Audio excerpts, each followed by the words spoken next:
Liverpool 3, Arsenal 1, and I've got to say, disappointed in that. It was a tough one. I don't think many of us expected to get anything out of it. I thought that was going to be the one. I thought we was going to get a draw. I thought we was going to go there, make a bit of a statement, get a result, grind it out. A frustrating performance from Arsenal last night, but in truth we were up against the best side in the league. We were schooled by them. They showed us just how good they are, and it also highlighted just how far off we are from Liverpool at this time.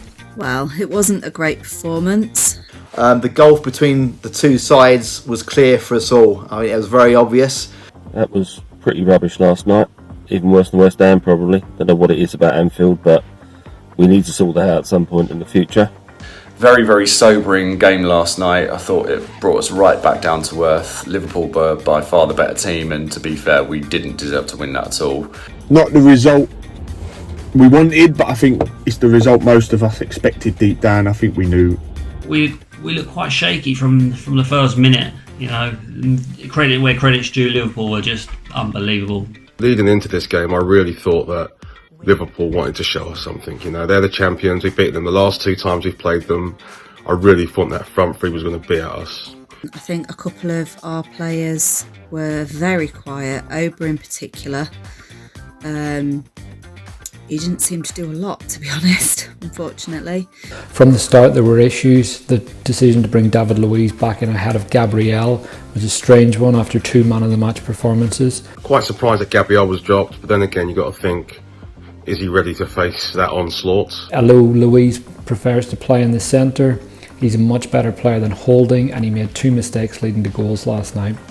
First half was terrible, weren't it? I thought we were sloppy, we gave the ball away, we weren't pressing enough.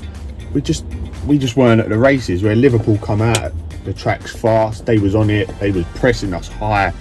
So the game started off pretty tight. They were obviously on top. We tried to knock it back. We were very disciplined, very narrow, holding them off, defending very well. You know, I thought we were looking okay. Holding them off. And the longer they didn't score, the better it was from us. For the first time in a while, our passing out from the back, we look real nervous at doing it because Mane, Salah are just so good at closing down. Can we please stop trying to play out from the back as often as we do? I see what we're trying to do, but with the players we have, we're just not good enough. I'd love to see the stats and how successful it was. I'd imagine it wasn't that successful in the overall scheme of things. You know, the defenders obviously had trouble playing out from the back. And, you know, every time Holding got the ball, he just went long with it. Just pointless. You know, if you're going to play out from the back, the whole point is keep it on the floor. And, you know, it got knocked about a bit, ended up with Holding, and he just went long, which is what the keeper could have done. So the whole playing out from the back thing didn't work. Their press is just amazing. We continue to play it from the back, but against that front three, they are so on it, and Mane is an absolute beast. We brought errors upon ourselves. You know, having the ball, once we had the ball, we were just giving it straight back to them. Long balls back up to Virgil van Dijk, and then when we go to press him, he just sprays an 80-yard ball to Mo Salah's face, which beats our press, and there was just more pressure on us time after time. Kept amongst it. We've got to go through some great counter-attacking play, something that we are starting to become excellent at. Laca scuffed a finish, but you take it, right?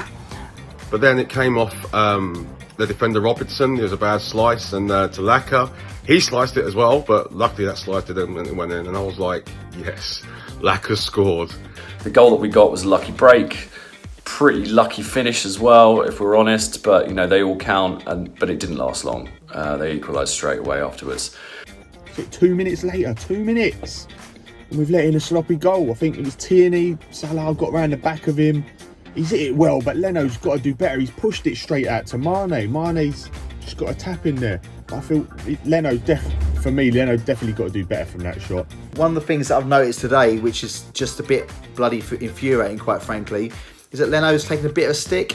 But let's not try and forget how great the guy was before his injury at Brighton. Everyone was lauding, singing his praises.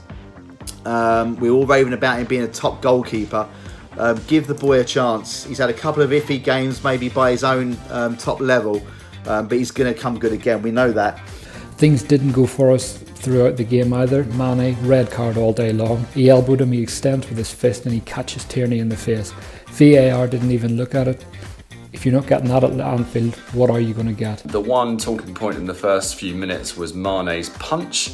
How he stayed on the pitch, I don't know. It really winds me up that you can look at VAR for handballs and offsides about 1 billion times, but then this guy punches someone in the face, gets a yellow card, and that's the end of it. I really thought that he was lucky to stay on the pitch. He's made no attempt to get the ball. The ball's going out, simple as that. It's not like they're jumping up in the air and he has to use his arm to get some leverage. He has basically extended his arm and punched him in the face. Red card, red card. Going forward, we failed to beat the high press of Liverpool. We couldn't get a foot on the ball throughout the game. Xhaka was made to look like a schoolboy. Elneny was slightly better than him, but the man likes to pass backwards. Sideways, backwards, you're not going to get any excitement out of Elneny. It is what it is. We put on a shift. The likes of Willian and Aubameyang were never really in the game. It's hard for Lacazette, even though he got his goal from a mistake from Liverpool. And Tierney, I thought, had a very sobering experience against Salah.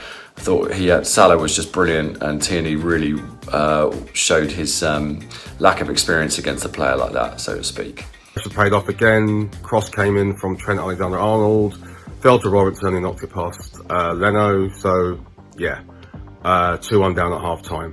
One, Willian not following back when Robertson made the run and he's got a tap in. 2-1, and then you're just thinking we're up against it. We weren't playing well. In half, Arteta had a few words and it made a difference in my opinion. We were a bit more aggressive, the midfield pushed up a bit more, and we started to make a bit more chances. There was gaps behind them. Liverpool playing a high line and there were chances. Arteta obviously spoke to the guys at half time because we started the second half a bit better. We seemed to be further up the pitch, a little bit tighter. Second half, Ceballos on for Xhaka.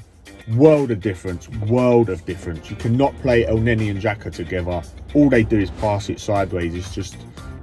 They're not good enough, are they? Really? I know Xhaka's been playing better, but we need a centre midfielder. And I think Ceballos has proven now that he's got to be starting in that central midfield role. As soon as Danny Ceballos came on, we were a much better team. We created a bit more chances. When Ceballos came on, I just thought he played really well. He added that creativity. He tried to ride a few tackles and then play balls through. I think it could have been very different if Laca had scored in the second half, if he hadn't fluffed that chance. I think possibly the one before where it was offside, maybe that was playing on his mind when he tried to take the second shot. So, yeah. And then the next one, through again, you're thinking, here we go, we're going to be level here, this is fantastic. And he hits it straight at the keeper. If you look at the replay, he doesn't actually look up to see where the goal is, he just sort of hits it. And then a few minutes later, Ceballos played another lovely ball. He was definitely onside, one-on-one Lacazette with the keeper. Alisson stood up tall, and I think Lacazette was just a bit nervous and just whacked it. A bit of goal was needed there. I wish that was Aubameyang through on that. Maybe even Nketiah would have finished that.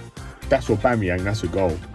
And we saw when Danny Ceballos came on how quickly you can change a game when someone looks forward.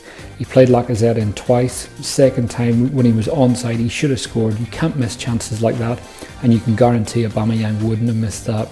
The other thing I wanted to touch on was the Lacazette chance. Lacazette had a chance to make it 2-2 and he fluffed his lines. I think just before that, he was really unlucky because he had a chance where he was through on goal and he was offside and he sort of dinked it into the keeper, probably because he knew he was offside. Did that play in his confidence? Because the second time around he was through, it was a poor first touch and it was a really bad finish. When Pepe came on, he could have done more. Whenever he was running at Van Dijk, you could tell Van Dijk was backing off. He didn't want to fully commit. Pepe failed to go round on his right foot. Said he's trying to cut inside every time. You just can't do that. You're a £72 million player. You need a right foot. You need to develop it if you want to play at the top level. And then another cross came in, headed out to the edge of the box, and Diego Jota was there once again, scoring against us to the bottom corner. Although Luiz prefers to play in the centre, he's a much better player than Holding, and he made 2 mistakes leading to goals last night. He's just come back, so having him at the centre of the back three was a big decision from Arteta. and ultimately it didn't pay off. Gabriel showed how good he is in the air, and he's excelled winning balls and beating every defender. That was something that we didn't see from Luis last night, and the third goal was a poor header out of the box. There was no one there to pick it up, and ultimately it fell to Jota, who scored. And Diego Jota, that's handball. You know, it's bounced up, it's hit his hand, and he's put it in the net. Why have they not looked at it? Why? It's clear handball. I am pretty proud of Arsenal though. I'm pretty proud of the way that we played. We stuck with it, we kept our shape. We defended very well, but we were up against one of the best teams in the world, and you know it just shows the gap between the quality that they've got and we've got some work to do. On a positive, I would say that we stayed in the game until late, and if you think about the last 2 or 3 years, we couldn't have said that. We probably would have been buried. It is what it is. It's Liverpool. We dust ourselves down, we go again. But as Arsenal fans, you've got to remember, Arsenal, this ain't a quick fix with Mikel Arteta. He needs time. On the training pitch, we've also got some work to do upstairs to get some new players in, because let's face it, our centre mid just can't cope with those kind of players. We didn't deserve to win the game, but I think we can take the positives, and that is we are showing progress. This is not going to define our season. Top 4 is what we need to go for this year. The transfer window's almost over. Can we get anything in the transfer window? If Arsenal have got anything about them and they want to back the manager, they'll do all they can to get the players he wants in. He's got some bang average players, but they're playing beyond their capacity. And again, that's testament to how he's set them up and how he's got them working. The work ethic and ethos has been outstanding. It's a good test now for Mr. Arteta. He needs to get them up and running again and start producing some coherent, joined up, full team performances, because otherwise the October fixture list is going to kill us. They were brilliant. Liverpool showed why they were champions. It's the best I've seen them play this season. Their press, their battling, their finishing. We played well. We would have been ripped apart a few seasons ago. I like what we're doing. We're still moving forward. I'll tell the guys onward and upwards. That's what I reckon. Anyway, it's done now. Big reality check. Sheffield United next. They've clearly got faith in Arteta, which is brilliant. And you know what? I think our future looks incredibly bright, irrespective of what happened last night. So come on, you Gunners.